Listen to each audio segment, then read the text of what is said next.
Bonjour, nous sommes sur le Salon des entrepreneurs qui se déroule à Lyon, Rhône-Alpes en 2013.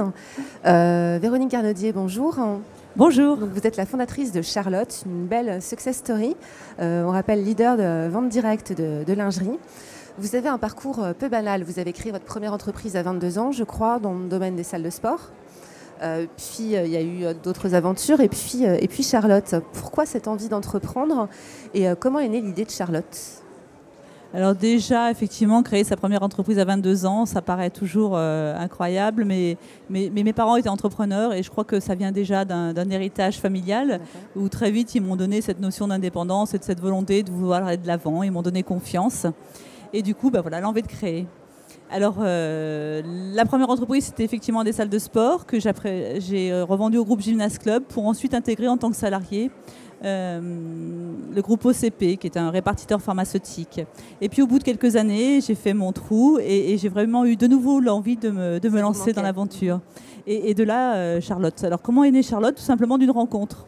Comme beaucoup d'idées d'ailleurs, souvent. Hein, ça part d'une rencontre. C'est ma cousine qui m'invite un jour en me disant viens à Nice, alors que j'habitais Lyon. J'ai quelque chose d'incroyable à te présenter, une activité fabuleuse. Je t'en dis pas plus, viens. Alors ça a un peu titillé ma curiosité. Et je suis partie la voir et j'ai découvert un métier que je connaissais pas vraiment, qui était la vente en réunion, la vente à domicile. J'ai trouvé ce métier assez intéressant parce que très convivial. Et c'est comme ça que j'ai eu envie de créer, parce que le produit qui m'était proposé ne me plaisait pas, mais le concept, je le trouvais génial. C'était quoi le produit ? Enfin, c'était des casseroles Pas du tout, c'était des filtres à eau, filtres à air. Remarquez, c'est pas bien loin des casseroles, mais je trouvais pas le produit fun. Enfin, il me convenait pas en tout cas. Moins glamour. Et de là est partie la réflexion, que faire dans ce type de distribution ? Donc après, analyse classique, étude de marché classique, qu'est-ce qui se fait déjà ? Alors, il y avait les boîtes plastiques, il y avait de la cosmétique, il y avait du bijou, il y avait beaucoup de choses.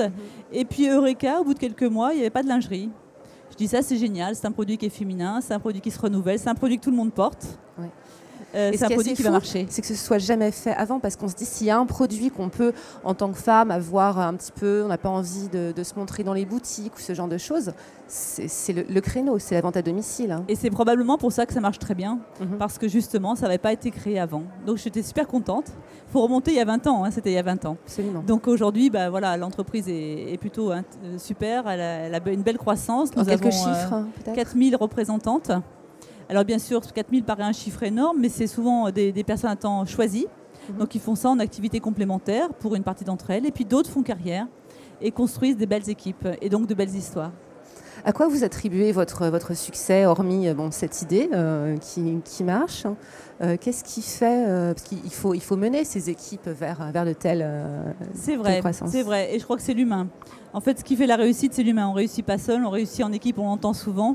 Mais alors, chez Charlotte, c'est d'autant plus vrai, parce que 4000 personnes à manager, et c'est quelque chose d'incroyable. Surtout que ce sont des personnes avec lesquelles je n'ai aucun lien de subordination. Donc ça marche qu'à la motivation, à la compétence et à l'envie de partager ensemble une belle aventure. Donc bien sûr, il faut un super produit de qualité, qui plaise aux gens, qui soit bien positionné en prix, en tout, en gamme. Et après, derrière, il faut effectivement qu'on ait une belle équipe d'hommes et de femmes qui travaillent derrière. Est-ce qu'il y a eu des erreurs de parcours dans cette aventure ? Plein. Alors, je suis une spécialiste de la culture de l'échec. Je dois dire que je le vends très facilement, parce que je crois que des gamelles, j'en ai pris, mais des dizaines, voire même des centaines. Mais en fait, c'est plutôt intéressant. Ceux qui réussissent font forcément beaucoup d'échecs. Sinon, on s'arrête au premier échec et on ne réussit pas. Donc, je crois que je n'ai pas du tout le complexe de l'échec. Et je ne l'ai encore pas aujourd'hui. Aujourd'hui, je me lance encore dans plein d'aventures pour Charlotte à l'international.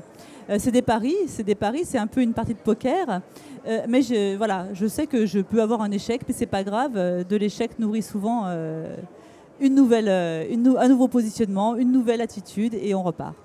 Alors, on compte aujourd'hui seulement 30% de femmes parmi les créateurs d'entreprises.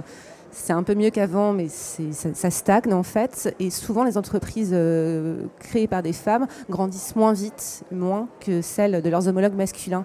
C'est dû à quoi, selon vous, et quels conseils vous pourriez donner à une femme ? Alors, je crois qu'il y a peut-être un problème éducatif. Déjà, au niveau de l'éducation, on peut faire bouger les choses.